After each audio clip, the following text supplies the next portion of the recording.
Hello ನಮಸ್ತೆ ಎಲ್ರಿಗೂ happy friendship day. ನಾನು ಇವತ್ತು ಫ್ರೆಂಡ್ಶಿಪ್ ಬಗ್ಗೆ ಮಾತಾಡಲಿಕ್ಕೆ ಇಷ್ಟಪಡ್ತೀನಿ. ಎಲ್ಲರ ಜೀವನದಲ್ಲಿ ಫ್ರೆಂಡ್ಶಿಪ್ಗೆ ಮಹತ್ವವಾದಂಥ ಸ್ಥಾನ ಇದೆ. ನಮ್ಮ ಮನದಾಳದ ನೋವುಗಳಿಗೆ ಕಷ್ಟಗಳಿಗೆ ಫ್ರೆಂಡ್ಸ್ ಒಂದು ಮೆಡಿಸಿನ್ ಇದ್ದಂತೆ ಹಾಗೂ ನಮ್ಮನ್ನು ಎತ್ತರಕ್ಕೆ ಬೆಳೆಸುವಂತೆ ಸಲಹೆ ಸೂಚನೆ ಮಾರ್ಗದರ್ಶನ ಕೊಡ್ತಾರೆ. ಹಾಗಾಗಿ ನನ್ನ ಜೀವನದಲ್ಲಿ ದೀಪವಾಗಿ ಬೆಳಗಿದ ನನ್ನ ಸ್ನೇಹಿತೆ ಉಡುಪಿ ಜಿಲ್ಲೆಯ ಯುವ ಸಬಲೀಕರಣ ಕ್ರೀಡಾ ಇಲಾಖೆಯ ಯುವ ಸ್ಪಂದನ ಕೇಂದ್ರದಲ್ಲಿ ಯುವ ಸಮಾಲೋಚಕರಾಗಿ ಕಾರ್ಯನಿರ್ವಹಿಸ್ತಾ ಇದ್ದಂತಹ ಶ್ಯಾಮಲ ಕಿರಣ್ ಅವರನ್ನು ನಿಮಗೆ ಪರಿಚಯ ಮಾಡಲಿಕ್ಕೆ ಇಷ್ಟಪಡ್ತೇನೆ. ಯಾಕೆಂದರೆ ಫ್ರೆಂಡ್ಶಿಪ್ಗೆ ಹೇಗೆ ನಮ್ಮ ಜೀವನದಲ್ಲಿ ಸಕ್ಸಸ್ ತಂದು ಕೊಟ್ಟಿದೆ ಎನ್ನುವ ವಿಚಾರವನ್ನು ನಿಮಗೆ ತಿಳಿಸ್ತೇನೆ.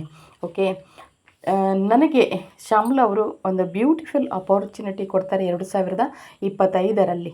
ಅದೇನೆಂದರೆ ಯುವ ಸ್ಪಂದನ ಕೇಂದ್ರದಲ್ಲಿ ಯುವ ಪರಿವರ್ತಕರಾಗಿ ನಾವು ಶಾಲಾ ಮಕ್ಕಳಿಗೆ ಹೈಸ್ಕೂಲ್ನಿಂದ PU ಡಿಗ್ರಿ ಮಕ್ಕಳಿಗೆ ಒಂದು ಬ್ಯೂಟಿಫುಲ್ ಟ್ರೈನಿಂಗನ್ನು ಕೊಡಲಿಕ್ಕೆ ನನ್ನನ್ನು ಅವರು ಆಫರ್ ಮಾಡ್ತಾರೆ. ನಾನು ಆಗ ಫ್ರೀ ಇದ್ದೆ. ಯಾಕೆಂದರೆ ಅಪಾರ್ಚುನಿಟಿ ಕೊಟ್ಟದ್ದನ್ನು ನಾನು ಬಳಸ್ಕೊಳ್ಳಿಕ್ಕೆ ನಾನಾಗಿ ಮುಂದೆ ಬಂದು ನನ್ನ ಒಪ್ಪಿಗೆಯನ್ನು ಸೂಚಿಸಿದ್ದೆ. ಆನಂತರ ನಮ್ಮ ಜರ್ನಿ ಬೆಂಗಳೂರು ಕಡೆಗೆ ಹೋಗಿತ್ತು. ಯಾಕೆಂದರೆ ನಿಮ್ಯಾನ್ಸ್ ಸಂಸ್ಥೆ ನಮಗೆ ಯುವ ಪರಿವರ್ತಕರಿಗೆ ತರಬೇತಿಯನ್ನು ಆಯೋಜನೆ ಮಾಡಿತ್ತು. ನಮಗೆ ಫಸ್ಟ್ ಬೇಸಿಕ್ ಟ್ರೈನಿಂಗ್ ನಮಗೆ 6 ಸಬ್ಜೆಕ್ಟ್ಗಳನ್ನು ಟ್ರೈನಿಂಗ್ ಕೊಟ್ಟಿದ್ದರು. ಆನಂತರ 10 ಸಬ್ಜೆಕ್ಟ್ಗಳನ್ನು ಇಟ್ಕೊಂಡು ಜೀವನ ಕೌಶಲ್ಯ ತರಬೇತಿ ಕೂಡ ನಿಮ್ಯಾನ್ಸಲ್ಲಿ ನಮಗೆ ಆಗಿರುವಂಥದ್ದು ಬ್ಯೂಟಿಫುಲ್ ಮೆಮೊರಿ ಅದು. ತರಬೇತಿ ನಂತರ ನಮಗೆ ಸರ್ಟಿಫಿಕೇಟ್ ಕೊಟ್ಟಿದ್ದಾರೆ. National institute of mental health and neuro science ಇದರಲ್ಲಿ ಲೈಫ್ ಸ್ಕಿಲ್ ಟ್ರೈನಿಂಗ್ ವರ್ಕ್ಶಾಪನ್ನು, ಆನಂತರ ಫೋಟೋ ಕೂಡ ನಾವು ತೆಗೆದಿರುವಂತಹದ್ದು. ಆನಂತರ ಆಫ್ಟರ್ ಟ್ರೈನಿಂಗ್ ನಾವು ಏನೆಲ್ಲ ಮಾಡಿದ್ದೀವಿ ಅನ್ನೋದನ್ನು ನಿಮಗೆ ನಾನು ತೋರಿಸ್ತೀನಿ, ಎಷ್ಟು ಎಂಜಾಯ್ ಮಾಡಿದ್ದೀವಿ ಅಂತ. ಆಗ ಶ್ಯಾಮಲಿ ಅಷ್ಟು ನನಗೆ ಪರಿಚಯ ಇರಲಿಲ್ಲ, ಬಟ್ ಡಿಸ್ಟೆನ್ಸಲ್ಲಿದ್ದೆವು.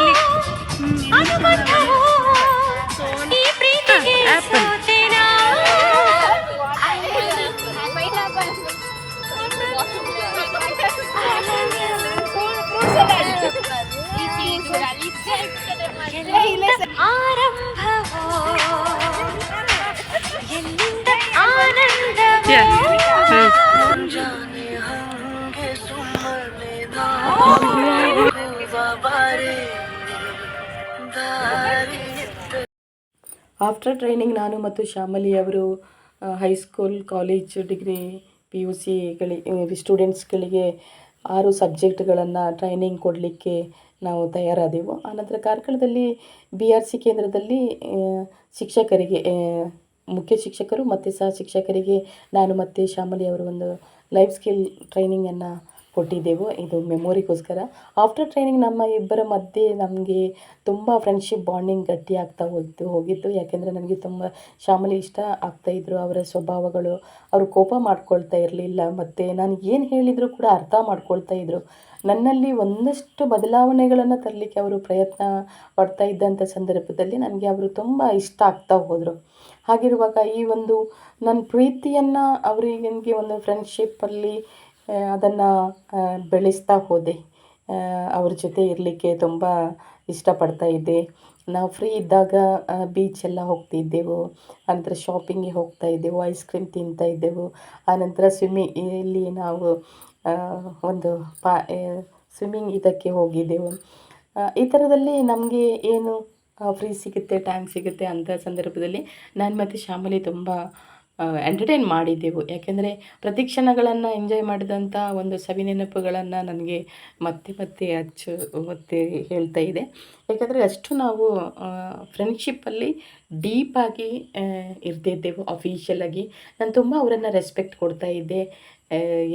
ನನ್ನನ್ನು ತುಂಬ ಕರೆಕ್ಷನ್ ಮಾಡಿದ್ದಾರೆ. ನನಗೆ ಸ್ವಲ್ಪ ಕೋಪ ಎಲ್ಲ ಜಾಸ್ತಿ, ಆದರೆ ಶ್ಯಾಮಲಿ ಸೈಲೆಂಟ್ ಇದ್ದರು. ಹಾಗಿರುವಾಗ ನನ್ನ ಏನು ತಪ್ಪಿದೆ ತಕ್ಷಣ ನೇರ ಹೇಳ್ತಾ ಇದ್ದರು.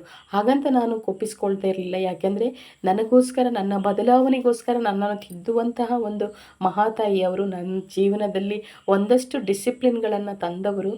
ಹಾಗಿರುವಾಗ ನಾನು ಅವರನ್ನು ತುಂಬ ರೆಸ್ಪೆಕ್ಟ್ ಮಾಡ್ತೀನಿ. ಶ್ಯಾಮಲಿ, ಲವ್ ಯು ಸೋ ಮಚ್, ನೀವು ಬೆಸ್ಟ್. ಇಂದ್ರಾಣಿ ಮಂಡ್ಯ ಜಿಲ್ಲೆಯಿಂದ ಬಂದಿದ್ದರು. ಶ್ಯಾಮಲ ಸಂಗೀತ ಉಡುಪಿಯಿಂದ, ಮತ್ತು ಸೌಮ್ಯ ಮಡಿಕೇರಿಯಿಂದ, ಮೂಡಿಗೆರೆ ರಂಜಿತಾ ಇವರು ಬಂದಿದ್ದರು.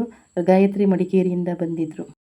Dear Shyamali, thank you so much, love you. Thank you.